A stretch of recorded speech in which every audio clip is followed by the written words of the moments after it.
She does everything right. She wakes up early. She stays late. She takes the certification courses on evenings and weekends, pays for them herself, files the receipts neatly in a folder she'll never submit for reimbursement because she doesn't want to seem difficult. She has been promoted twice in 6 years. Her performance reviews use words like indispensable and exceeds expectations. She has never missed a deadline. She has never asked for help she didn't deserve. She is also, quietly, broke. Not broke in the way people picture broke. No electricity, empty fridge, calls from collectors at dinner.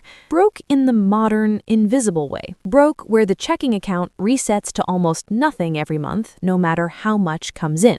Broke where the raise got absorbed by the slightly nicer apartment and the slightly better car and the dinners out that felt earned because she worked so hard for them. Broke where she looks at the retirement account number and does a quick calculation she immediately regrets. Broke where retirement feels like a country she's heard of but never quite believes she'll get to visit. And the cruelest part of all of it, the part that makes this particular kind of broke so hard to escape, is that she genuinely believes working harder is the answer. It isn't. Here is what nobody told her about how wealth actually works. There are two kinds of income. Most people only ever earn one of them. The first is earned income. This is the kind she has. The salary, the hourly rate, the freelance invoice. Earned income works exactly the way it sounds. You earn it by doing something, and when you stop doing the thing, the income stops. Every dollar she makes requires a direct exchange of her time. Her ceiling is not her talent. Her ceiling is not her work ethic. Her ceiling is the number of hours in a day,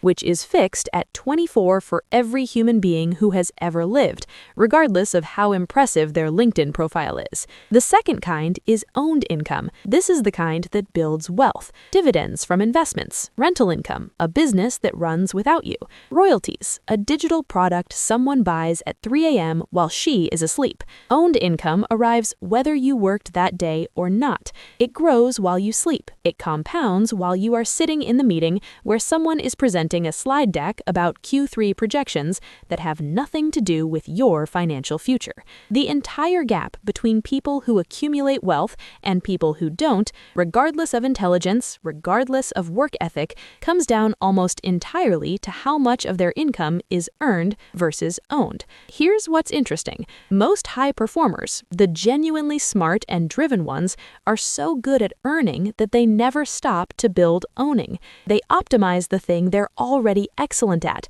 They get a raise, they negotiate better contracts, they take on more responsibility, they earn more per hour, and then they spend what they earn because they believe that more earning is always available and more earning is always the answer. It isn't. It is a trap with very comfortable walls. This is trap number 1, trading time for money and calling it wealth building. She's not saving herself by earning more. She's just running faster on the same track. Every dollar of earned income requires the same trade tomorrow that it required today. Her time, her energy, her presence. And time, unlike money, cannot be earned back. It cannot be invested and returned with interest. It does not compound. Economists who study lifetime wealth accumulation have found something that should be taught in every school but isn't. Above a certain income threshold, additional earned income has almost no correlation with net worth. People earning $120,000 a year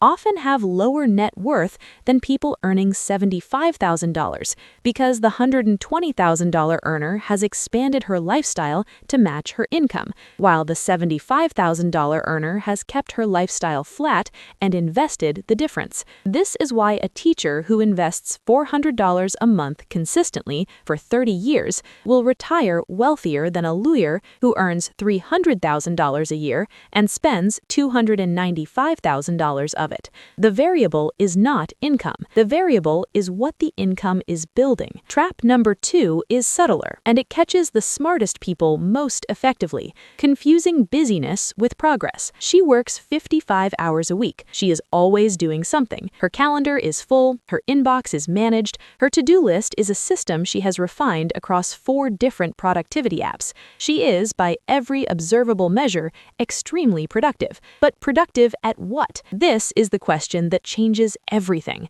Because there is a difference, a massive, life-altering difference, between being productive inside a structure that builds someone else's wealth and being productive in a way that builds your own. Every hour she spends optimizing her employer's systems, she is making the company more valuable, not herself. When she negotiates a better deal for her client, the company captures that value. When she trains the new hire who will eventually get the promotion she should have gotten, the company retains that value. She is an extraordinarily efficient engine running inside someone else's machine. The busyness feels like progress because it produces results. But results for whom? Now here is the third trap, the one that specifically destroys high performers, the one that is working on her right now, today, even as she reads this. Lifestyle creep. She got a raise last year, not a small one, a real one, 8%. She remembers feeling genuinely excited, doing the math in her head, thinking about what she would do with it. And then, gradually, without any single decision she could point to, the raise disappeared. The slightly nicer apartment, the gym membership that felt reasonable now, the weekend trips she deserved because she worked so hard for them, the daily coffee that used to feel like a splurge and now just feels like part of the morning. The raise did not make her richer. The raise funded a more expensive version of the same life. Behavioral economists call this hedonic adaptation, the human tendency to treat every new baseline as the new normal and immediately start optimizing upward from it. It is not a character flaw. It is a feature of human psychology that every luxury brand, every real estate developer, and every restaurant that opened a slightly nicer location in a slightly better neighborhood is counting on.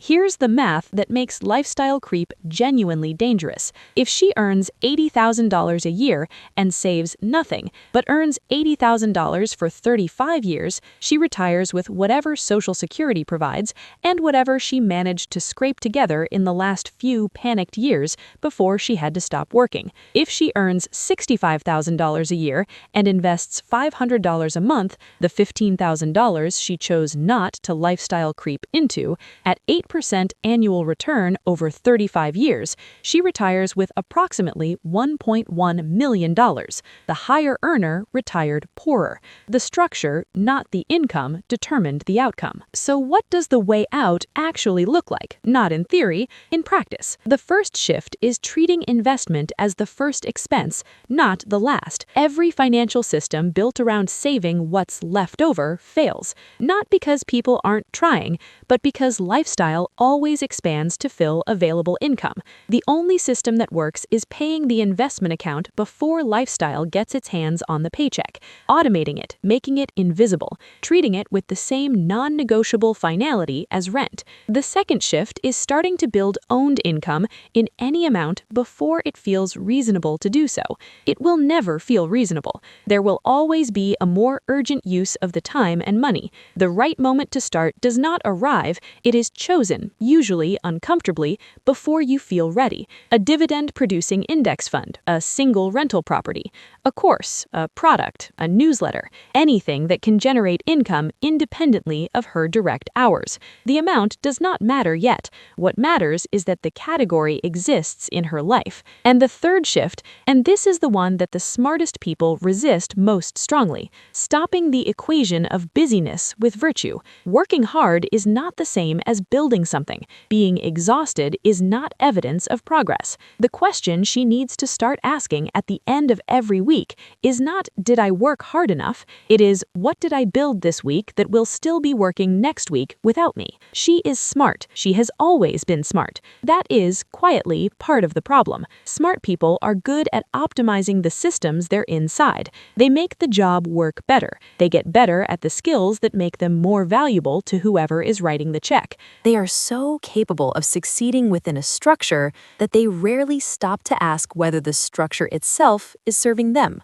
The broke, hardworking, brilliant woman is not a failure. She is a high-performance engine that has been aimed aimed at the wrong target. Intelligence and effort are not the variables. The variable is what the effort is building and for whom.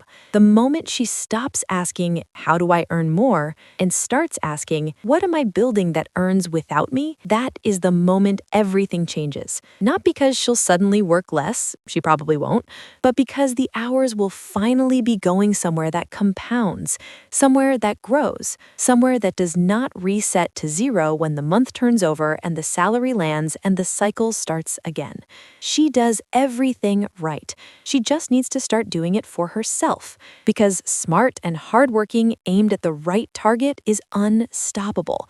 The same focus she brings to her employer's problems turned toward her own wealth architecture changes the entire trajectory. Not overnight, not without discomfort, but permanently, in the compounding, quietly unstoppable way that earned income never could. That is the variable nobody told her about. Now she knows.